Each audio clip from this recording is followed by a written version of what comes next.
Hi, ನಾನು Sandeep from tech in Kannada. ಇವತ್ತು ನನ್ನ ಮುಂದೆ ಮೋಟೋರೋಲಾದವರು ಹೊಸದಾಗಿ ಲಾಂಚ್ ಮಾಡ್ತಾ ಇರುವಂಥ ಮೋಟೋರೋಲಾ ಎಡ್ಜ್ 60 ಫ್ಯೂಷನ್ ಸ್ಮಾರ್ಟ್ಫೋನ್ ಇದೆ.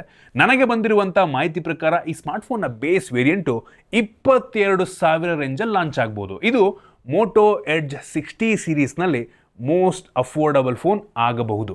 ನಾನಿವತ್ತು ಈ ಸ್ಮಾರ್ಟ್ಫೋನ್ನ ಅನ್ಬಾಕ್ಸ್ ಮಾಡ್ತೀನಿ, ಯೂಸ್ ಮಾಡಿ ನನ್ನ ಎಕ್ಸ್ಪೀರಿಯನ್ಸ್ ನಿಮ್ಮ ಹತ್ರ ಶೇರ್ ಮಾಡ್ತೀನಿ. ಏನು ಚೆನ್ನಾಗಿದೆ, ಏನು ಚೆನ್ನಾಗಿಲ್ಲ, ಈ ಪ್ರೈಸ್ ರೇಂಜಿಗೆ ಈ ಸ್ಮಾರ್ಟ್ಫೋನ್ನ ಪರ್ಚೇಸ್ ಮಾಡ್ಬೋದಾ, ಕಂಪ್ಲೀಟ್ ಮಾಹಿತಿನ ತಿಳಿಸ್ಕೊಡ್ತೀನಿ.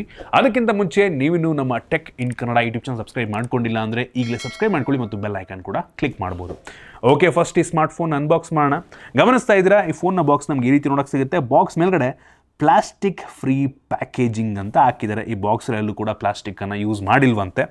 ಮುಂಚೆ ಎಲ್ಲ ಈ ಮೋಟೋ ಫೋನಿನ ಬಾಕ್ಸ್ ಓಪನ್ ಮಾಡಿದ್ರೆ ಒಳ್ಳೆ ಪರ್ಫ್ಯೂಮ್ ಇರ್ತಿತ್ತು, ಬಟ್ ಈ ಫೋನಲ್ಲಿ ಯಾವುದೇ ಆ ರೀತಿ ಪರ್ಫ್ಯೂಮ್ ಕಾಣ್ತಾ ಇಲ್ಲ. ಈ ಬಾಕ್ಸನ್ನು ಓಪನ್ ಮಾಡಿದ ತಕ್ಷಣ ಇದ್ರ ಮೇಲ್ಗಡೆ ಇನ್ನೊಂದು ಸಣ್ಣ ಬಾಕ್ಸ್ ಇದೆ. ಅದರಲ್ಲಿ user manual, quick start guide ಮತ್ತು ವಾರಂಟಿ ಕಾರ್ಡ್ ಮತ್ತೊಂದು ಸಿಮ್ ಎಜೆಕ್ಷನ್ ಪಿನ್ ಕೊಟ್ಟಿದ್ದಾರೆ. ಇದ್ರ ಕೆಳಗಡೆ ನಮಗೆ ಡೈರೆಕ್ಟಾಗಿ ಒಂದು ಸ್ಮಾರ್ಟ್ಫೋನ್ ನೋಡೋಕ್ಕೆ ಸಿಗ್ತಾ ಇದೆ. ಹೆವಿ ಸಾಲಿಡ್ ಆಗಿದೆ. ಇದ್ರ ಬಗ್ಗೆ ಆಮೇಲೆ ಮಾತಾಡ್ತೀನಿ. ಇದರ ಕೆಳಗಡೆ 68 ವ್ಯಾಟ್ನ ಒಂದು ಫಾಸ್ಟ್ ಚಾರ್ಜಿಂಗ್ ಅಡಾಪ್ಟರ್ ಕೊಟ್ಟಿದ್ದಾರೆ. ಸೂಪರ್ ವಿಷಯ. USB Type-C ಪೋರ್ಟ್ ನಮಗೆ ಈ ಚಾರ್ಜರಲ್ಲಿ ಸಿಗ್ತಾ ಇದೆ.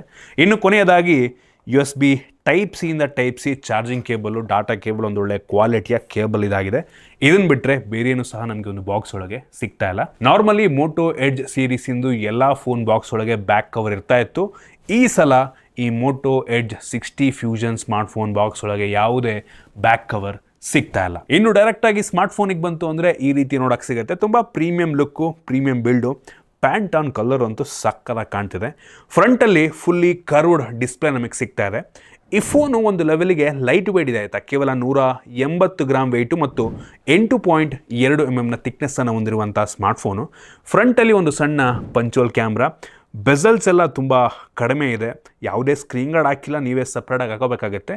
ಫ್ರಂಟಿಂದ ಹೆವಿ ಪ್ರೀಮಿಯಮ್ ಆಗಿ ಕಾಣುತ್ತೆ. ಮತ್ತು ಫ್ರಂಟಲ್ಲಿರುವಂಥ ಗ್ಲಾಸ್ ಬಂದ್ಬಿಟ್ಟು ಗೊರಿಲ್ಲಾ ಗ್ಲಾಸ್ 7i ಆಯಿತಾ. ಒಂದು ಒಳ್ಳೆ ವಿಷಯ.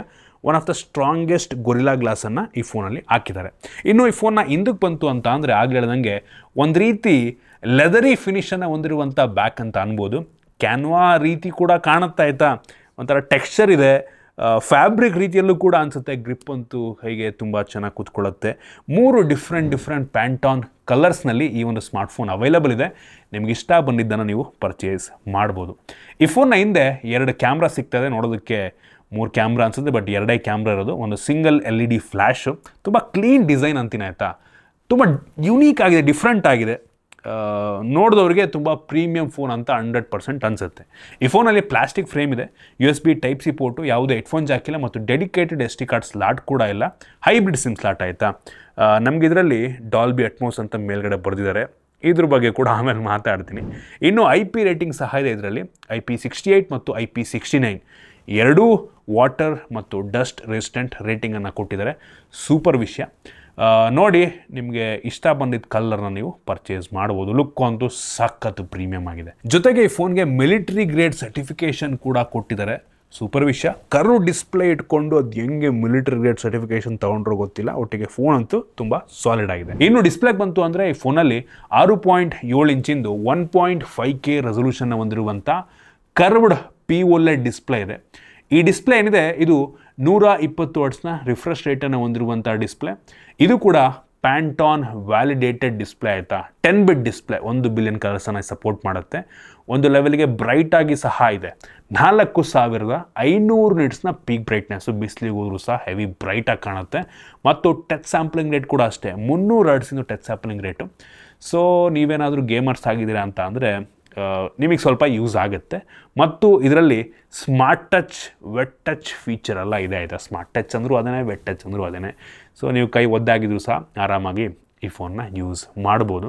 ಮತ್ತು 100% DCI P3 ಕಲರ್ ಗಾಮೆಟ್ ಇರೋದ್ರಿಂದ ಕಲರ್ಸ್ ತುಂಬ ಆ್ಯಕ್ಯುರೇಟಾಗಿ ವಿವಿಡಾಗಿ ಕಾಣುತ್ತೆ ಆಯಿತಾ. ಡಿಸ್ಪ್ಲೇ ನನಗೇನೋ ಚೆನ್ನಾಗಿದೆ ಅಂತ ಅನ್ನಿಸ್ತು. ಇನ್ನು ವೇರಿಯಂಟಿಗೆ ಬಂತು ಅಂತ ಅಂದರೆ ಸದ್ಯಕ್ಕೆ ಸ್ಮಾರ್ಟ್ಫೋನು 2 ಸ್ಟೋರೇಜ್ ವೇರಿಯಂಟಲ್ಲಿ ಲಾಂಚ್ ಆಗ್ತಾ ಇದೆ. 8 GB RAM, 256 GB storage, 12 GB RAM, 256 GB storage. ಇದರಲ್ಲಿ ನಮಗೆ ಎಕ್ಸ್ಟೆಂಡೆಡ್ ರ್ಯಾಮ್ ಆಪ್ಷನ್ ಸಹ ಇದೆ. ರ್ಯಾಮ್ ಬೂಸ್ಟ್ ಅಂತ ಕರೀತಾರೆ. ಅಪ್ ಟು 24 GB ತನಕ ರ್ಯಾಮನ್ನು ಇದು ಬೂಸ್ಟ್ ಮಾಡುತ್ತೆ. ಅಂದರೆ ಸ್ಟೋರೇಜ್ನೇ ರ್ಯಾಮ್ ರೀತಿ ಯೂಸ್ ಮಾಡ್ಕೊಳ್ಳುತ್ತೆ ಅವಶ್ಯಕತೆ ಇರೋ ಟೈಮಲ್ಲಿ. ಮತ್ತು ಇದರಲ್ಲಿ ಹೈಬ್ರಿಡ್ ಸಿಮ್ ಸ್ಲಾಟ್ ಇರೋದ್ರಿಂದ ಅಪ್ ಟು 1 TB ತನಕ ನೀವು ಮೈಕ್ರೋ SD ಕಾರ್ಡ್ ಮುಖಾಂತರ ಸ್ಟೋರೇಜನ್ನು ಎಕ್ಸ್ಪ್ಯಾಂಡ್ ಮಾಡ್ಕೋಬಹುದು. ಇನ್ನು ಇದರಲ್ಲಿರುವಂಥ ರ್ಯಾಮ್ ಟೈಪ್ ಬಂದ್ಬಿಟ್ಟು LPDDR4X ರ್ಯಾಮ್ ಮತ್ತು ಸ್ಟೋರೇಜ್ ಟೈಪ್ ಬಂದ್ಬಿಟ್ಟು UFS 2.2 ಸ್ಟೋರೇಜ್ ಸಿಗ್ತಾ ಇದೆ.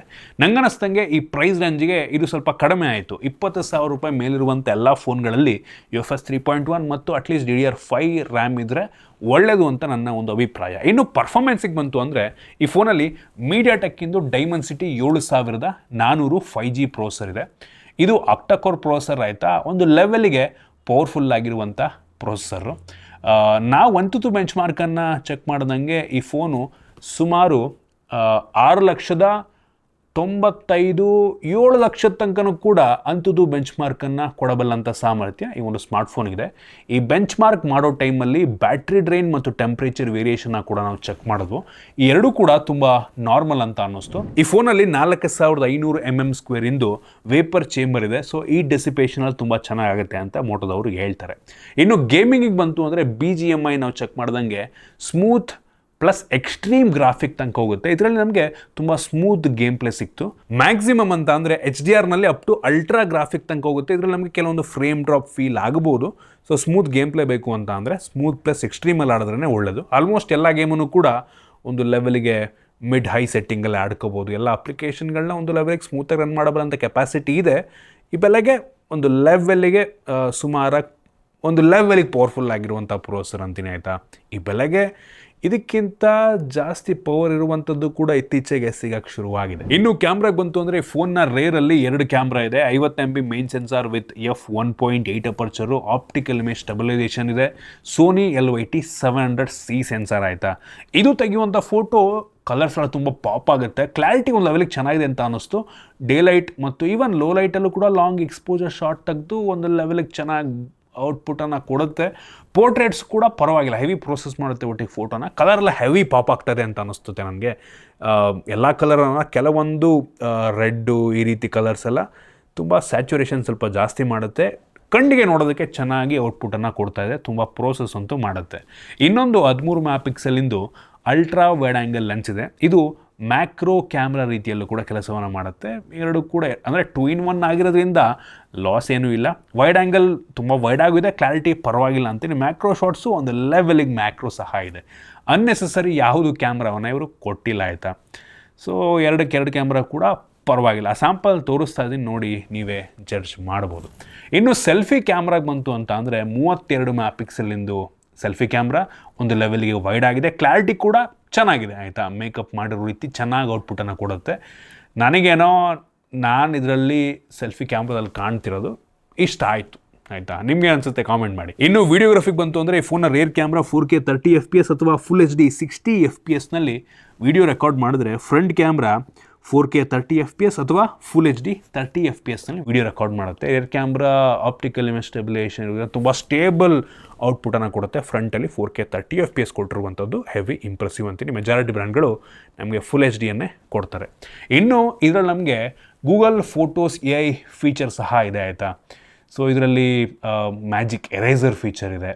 ಸೊ ಅನ್ವಾಂಟೆಡ್ ಆಬ್ಜೆಕ್ಟ್ಗಳನ್ನ ರಿಮೂವ್ ಮಾಡ್ಬೋದು. ಫೋಟೋ ಅನ್ಬ್ಲರ್ ಫೀಚರ್ ಇದೆ.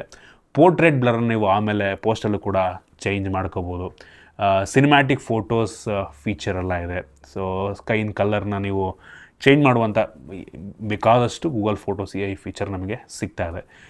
ಹೊರೈಸನ್ ಲಾಕ್ ಫೀಚರ್ ಸಹ ಇದೆ. ಇದು ಯೂಶಲಿ ಪ್ರೀಮಿಯಂ ಫೋನ್ಗಳಲ್ಲಿ ಬರುತ್ತೆ. AI ಪೋರ್ಟ್ರೇಟ್ ಆಗಿರ್ಬೋದು, ಇಮೇಜ್ ಆಟೋ ಎನಾನ್ಸಿಂಗ್ ಫೀಚರ್ ಎಲ್ಲ ಇದೆ. ಸೊ ಈ ರೀತಿ ಕೆಲವೊಂದು ಗೂಗಲ್ ಫೋಟೋಸ್ ಮತ್ತು ಕೆಲವೊಂದು ಮೋಟೋ AI ಫೀಚರ್ಗಳು ಕೂಡ ನಮಗೆ ಈ ಕ್ಯಾಮ್ರಾ ಜೊತೆಗೆ ಗ್ಯಾಲರಿಯಲ್ಲಿ ಸಿಗ್ತಾ ಇದೆ. ಇನ್ನು ಸೆಕ್ಯೂರಿಟಿಗೆ ಬಂತು ಅಂತ ಅಂದರೆ ಈ ಫೋನಲ್ಲಿ optical in display fingerprint sensor ಇದೆ, ಫೇಸ್ ಅನ್ಲಾಕ್ ಸಹ ಇದೆ ಮತ್ತು ವೈಡ್ ವೈನ್ L1 ಸೆಕ್ಯೂರಿಟಿ ಕೂಡ ನಮಗೆ ಸಿಗ್ತಾ ಇದೆ. ಮತ್ತು ಮೋಟೋ ಸೆಕ್ಯೂರ್ 5.0 ಕೂಡ ಈ ಫೋನಲ್ಲಿ ಇರುವಂಥದ್ದು ಆಯಿತಾ. So security super. ಇನ್ನು ಬ್ಯಾಟ್ರಿಗೆ ಬಂತು ಅಂದರೆ ಈ ಫೋನಲ್ಲಿ 5500 mAh ಕೆಪಾಸಿಟಿ ಬ್ಯಾಟ್ರಿ ಮತ್ತು ಬಾಕ್ಸ್ ಒಳಗೆ 68 ವ್ಯಾಟಿಂದು ಟರ್ಬೋ ಪವರ್ ಚಾರ್ಜರ್ ಕೊಟ್ಟಿದ್ದಾರೆ. ಸೊ ತುಂಬ ಫಾಸ್ಟಾಗಿ ಈ ಒಂದು ಫೋನ್ನ ಚಾರ್ಜ್ ಮಾಡುತ್ತೆ. ಸೂಪರ್ ವಿಷಯ. ಮತ್ತು 5500 mAh ಇಷ್ಟು ತಿನ್ನಾಗಿರುವಂಥ ಫೋನಲ್ಲಿ ಇನ್ನೊಂದು ಇಂಪ್ರೆಸಿವ್ ವಿಷಯ ಅಂತ ಅನ್ನಿಸ್ತು. ಇನ್ನು OSಗೆ ಬಂತು ಅಂತ ಅಂದರೆ ಆ್ಯಂಡ್ರಾಯ್ಡ್ 15 ಬೇಸ್ ಆಗ್ತಿರುವಂಥ hello UI clean stock Android experience ನಮಗೆ ಸಿಗುತ್ತೆ ಆಯಿತಾ. ಸಖತ್ ಸ್ಮೂತ್ ಆಗಿದೆ. ಹೆವಿ ಸ್ಟೇಬಲ್ ಆಗಿರುವಂಥ ಓ ಎಸ್ಸು. ಮೋಟೋದವ್ರು ಕನ್ಫರ್ಮ್ ಮಾಡಿರೋ ಪ್ರಕಾರ 3 ವರ್ಷ ಓ ಎಸ್ ಅಪ್ಡೇಟು, 4 ವರ್ಷ ಸೆಕ್ಯೂರಿಟಿ ಪ್ಯಾಚನ್ನು ಕೊಡ್ತಾರಂತೆ. ಒಂದು ಒಳ್ಳೆಯ ವಿಷಯ. ಜೊತೆಗೆ ಈ ಫೋನಲ್ಲಿ ಸ್ಮಾರ್ಟ್ ಕನೆಕ್ಟ್ ಫೀಚರ್ ಇದೆ. ಈ ಫೋನ್ನ ನಾವು ಲ್ಯಾಪ್ಟಾಪಿಗೆ ಬೇಕಾದ್ರೂ ಕನೆಕ್ಟ್ ಮಾಡಿಕೊಂಡು ಫೈಲ್ ಟ್ರಾನ್ಸ್ಫರ್ ಮಾಡೋದಾಗಿರಲಿ, ಅಲ್ಲೇ ನೋಟಿಫಿಕೇಷನ್ ಬರೋ ರೀತಿ, ಕಾಲ್ ಬರೋ ರೀತಿ ಮಾಡ್ಕೋಬೋದು. ಜೊತೆಗೆ ಈ ಸ್ಮಾರ್ಟ್ ಕನೆಕ್ಟ್ ಫೀಚರ್ನಲ್ಲಿ ಈ ಫೋನಿಗೆ ವಾಚ್ ಕನೆಕ್ಟ್ ಮಾಡೋದಾಗಿರ್ಬೋದು, ಅಥವಾ ಹೆಡ್ಫೋನ್ ಕನೆಕ್ಟ್ ಮಾಡೋದಾಗಿರ್ಬೋದು, ಅಥವಾ ಮಿರಾ ಕ್ಯಾಶ್ ಮುಖಾಂತರ ಸ್ಕ್ರೀನ್ನ ಕ್ಯಾಶ್ ಮಾಡೋದಾಗಿರ್ಬೋದು, ಪ್ರತಿಯೊಂದು ಕೂಡ ಈ ಸ್ಮಾರ್ಟ್ ಕನೆಕ್ಟ್ ಒಳಗೆ ಬರುತ್ತೆ ಈಗ. ಜೊತೆಗೆ ಆಗಲೇ ಹೇಳ್ತಾ ಇದ್ದೆ ಮೋಟೋ ಸೆಕ್ಯೂರ್ ಅಂತ. ಈ ಮೋಟೋ ಸೆಕ್ಯೂರಿಂದ ನಾವು ಅಪ್ಲಿಕೇಶನ್ಗಳನ್ನ ಲಾಕ್ ಮಾಡೋದಾಗಿರ್ಬೋದು, ಮತ್ತು ಸೆಕ್ಯೂರ್ ಫೋಲ್ಡರ್ ಕ್ರಿಯೇಟ್ ಮಾಡೋದಾಗಿರ್ಬೋದು, ಪ್ರತಿಯೊಂದನ್ನು ಕೂಡ ಮಾಡ್ಬೋದು. ಮತ್ತೊಂದು ಫ್ಯಾಮಿಲಿ ಸ್ಪೇಸ್ ಅಂತ ಹೆವಿ ಯುನೀಕ್ ಆಗಿರುವಂಥ ಫೀಚರ್. ಇದಕ್ಕೆ ನಿಮ್ಮ ಫ್ಯಾಮಿಲಿ ಮೆಂಬರ್ಸನ್ನು ಆ್ಯಡ್ ಮಾಡಿಕೊಂಡು ಪೇರೆಂಟಲ್ ಲಾಕನ್ನು ಹಾಕ್ಬೋದು, ಸ್ಕ್ರೀನ್ ಟೈಮ್ನ ನೀವು ಕಂಟ್ರೋಲ್ ಮಾಡ್ಬೋದು. ಸೊ ಆ ರೀತಿ ಫೀಚರಲ್ಲಿ ನಮಗೆ ಇದರಲ್ಲಿ ಸಿಗ್ತಾ ಇದೆ. ಜೊತೆಗೆ ನಮ್ಗೆ ಇದರಲ್ಲಿ ಮೋಟೋ AI ಫೀಚರ್ ಸಹ ಇದೆ. ಅದರಲ್ಲಿ ನಂಗೆ ತುಂಬ ಇಂಟ್ರೆಸ್ಟಿಂಗ್ ಅನಿಸಿದ್ದು, ಈ ಸಲ ಹೊಸದಾಗಿ AI ಅಸಿಸ್ಟ್ ಫೀಚರ್ನ ಆ್ಯಡ್ ಮಾಡಿದ್ದಾರೆ, ಕ್ಯಾಚ್ ಮೀ ಅಪ್ ಅಂತ. ಏನಪ್ಪ ಅಂದರೆ, ನೀವು ನಿಮ್ಮ ರುಟೀನ್ನ ಕಂಪ್ಲೀಟಾಗಿ ಇದಕ್ಕೆ ಆ್ಯಡ್ ಮಾಡಿ, ಇತ್ತೀಚೆಗೆ ಬೇರೆ ಫೋನ್ಗಳಲ್ಲೂ ಸಹ ಸಿಮಿಲರ್ ಫೀಚರ್ ಬಂತು. ಸೊ ಪೇ ಅಟೆನ್ಷನ್ ಆಗಿರ್ಬೋದು, ರಿಮೈಂಡ್ ದಿಸ್ ಅಂತ ಆಗಿರ್ಬೋದು, ಅಥವಾ ರಿಕಾಲ್ ಮಾಡುವಂಥದ್ದಾಗಿರ್ಬೋದು, ಒಂದು ಜರ್ನಲ್ನ ಮೇಂಟೈನ್ ಮಾಡುತ್ತಿದ್ದು. ಆಯಿತಾ, ನಿಮ್ಮ ಲೈಫನ್ನು ಇದರೊಳಗೆ ಸ್ಟೋರ್ ಮಾಡಿಡ್ಬೋದು. ನೀವೇನೇ ಮಾಡಿದ್ರು ನಿಮಗೆ ಮರ್ತೋಗುತ್ತೆ ಅಂತಂದರೆ ಎಲ್ಲದನ್ನು ಕೂಡ ಇದಕ್ಕೆ ಹಾಕಿಟ್ಬಿಟ್ರೆ ನಿಮ್ಗೆ ರಿಮೈಂಡ್ ಮಾಡುತ್ತೆ. ಸೊ ಕ್ಯಾಚ್ ಮೀ ಅಪ್ ಅಂತ ಅಂದರೆ ಏನೇನು ರೂಟೀನ್, ಏನೇನಿದೆ, ಪ್ಲ್ಯಾನ್ ಇದೆ, ಪ್ರತಿಯೊಂದನ್ನು ಕೂಡ ಇದು ನಮಗೆ ತೋರಿಸ್ಬಿಡುತ್ತೆ ಆ ರೀತಿ. ಇನ್ನು AI ಫೀಚರಿಗೆ ಬಂತು ಅಂದರೆ ಸರ್ಕಲ್ ಟು ಸರ್ಚ್ ಫೀಚರ್ ನಮಗೆ ಸಿಗ್ತದೆ. ಇದರಲ್ಲೇ ಸ್ಕ್ರೀನ್ ಟ್ರಾನ್ಸ್ಲೇಷನ್ ಎಲ್ಲ ಸಿಕ್ಬಿಡುತ್ತೆ. AI ಫೋಟೋ ಅನೌನ್ಸ್ಮೆಂಟ್ ಎಂಜಿನ್ ಇದೆ. ಆಯಿತಾ, ಅಂದರೆ ಈ ಒಂದು ಡಿವೈಸಲ್ಲೇ ಫೋಟೋಸನ್ನು ಅನೌನ್ಸ್ ಮಾಡುತ್ತೆ. ಸ್ಮಾರ್ಟ್ ಮೋಷನ್ ಕ್ಯಾಪ್ಚರು, ಫಾಸ್ಟಾಗಿ ಹೋಗ್ತಿರುವಂಥ ಆಬ್ಜೆಕ್ಟನ್ನು ಸ್ಟಿಲ್ ಆಗಿರೋ ರೀತಿ ಕ್ಯಾಪ್ಚರ್ ಮಾಡೋದಾಗಿರ್ಬೋದು, ಮತ್ತು ಕಲರ್ಸನ್ನು ಅದೇ ಆಟೋಮೆಟಿಕ್ ಸೆಗ್ಮೆಂಟ್ ಮಾಡುತ್ತೆ, ಮತ್ತು ನಿಮ್ಮ ಫೇಸನ್ನು ಅದೇ ಆಟೋಮೆಟಿಕ್ ರೆಕಗ್ನೈಸ್ ಮಾಡಿ ಕ್ಯಾಪ್ಚರ್ ಮಾಡುತ್ತೆ. ಅಂದರೆ ಸ್ಮೈಲು, ಗೆಸ್ಚರ್ ಮುಖಾಂತರ ಅದು ನೀವು ಕಂಟ್ರೋಲ್ ಮಾಡ್ಕೋಬೋದು. ಸೊ ಈ ರೀತಿ ಫೀಚರೆಲ್ಲ ಇದೆ.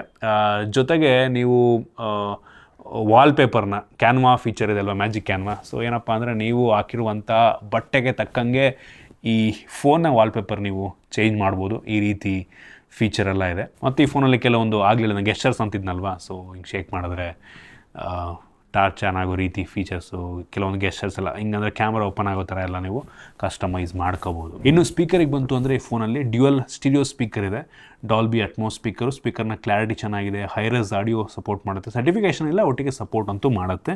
ಸ್ಪೀಕರ್ನ ಕ್ಲಾರಿಟಿ ಕೂಡ ಚೆನ್ನಾಗಿದೆ. ಇನ್ನು ಕನೆಕ್ಟಿವಿಟಿಗೆ ಬಂತು ಅಂದರೆ, ಈ ಫೋನಲ್ಲಿ ಡ್ಯುಯಲ್ ಬ್ಯಾಂಡ್ ಜೊತೆಗೆ ವೈಫೈ 6 ಕೂಡ ನಮಗೆ ಸಿಗ್ತಾ ಇದೆ. ಬ್ಲೂಟೂತ್ 5.4 ಸಹ ಅವೈಲಬಲ್ ಇದೆ, ಮತ್ತು 16 5G ಬ್ಯಾಂಡ್ಗಳು ಸಪೋರ್ಟ್ ಆಗುತ್ತೆ, ಅದೆಲ್ಲ ಕೆಡಿಸ್ಕೋಬೇಡಿ. ಮತ್ತು ಈ ಫೋನಲ್ಲಿ ಅವಶ್ಯಕತೆ ಇರುವಂತೆಲ್ಲ ಸೆನ್ಸರ್ಸ್ನ ಕೊಟ್ಟಿದ್ದಾರೆ. ನೀವು ಹಾಗಾದರೆ ಕೇಳ್ಬೋದು, ಈ ಫೋನ್ನ ಈ ಪ್ರೈಸ್ ರೇಂಜ್ಗೆ ಪರ್ಚೇಸ್ ಮಾಡ್ಬೋದಾ ಅಂತ. ನಾನಂತೀನಿ ನೋಡಿ, ಮೋಟೋ ಬ್ರ್ಯಾಂಡಿಂಗ್ ಒಂದು ಒಳ್ಳೆ ಬ್ರ್ಯಾಂಡು, ಒಳ್ಳೆ OS ಎಕ್ಸ್ಪೀರಿಯನ್ಸು, ಲುಕ್ ಅಂತ ಹೆವಿ ಪ್ರೀಮಿಯಮ್ ಆಗಿದೆ. ಕಡಿಮೆ ದುಡ್ಡಿನ ಫೋನ್ ಅಂತ ಹಾನೆಸ್ಟ್ಲಿ ಅನಿಸಲ್ಲ. ಒಂದು ಒಳ್ಳೆಯ ಡಿಸ್ಪ್ಲೇ, ರ್ಯಾಮು ಸ್ಟೋರೇಜ್ ಸ್ವಲ್ಪ ಕಡಿಮೆ ಇದೆ, ಮೆಜಾರಿಟಿ ಜನಕ್ಕೆ ಮ್ಯಾಟ್ರ್ ಆಗಲ್ಲ ಅಂತಂದರೆ ತಗೋಬೋದು.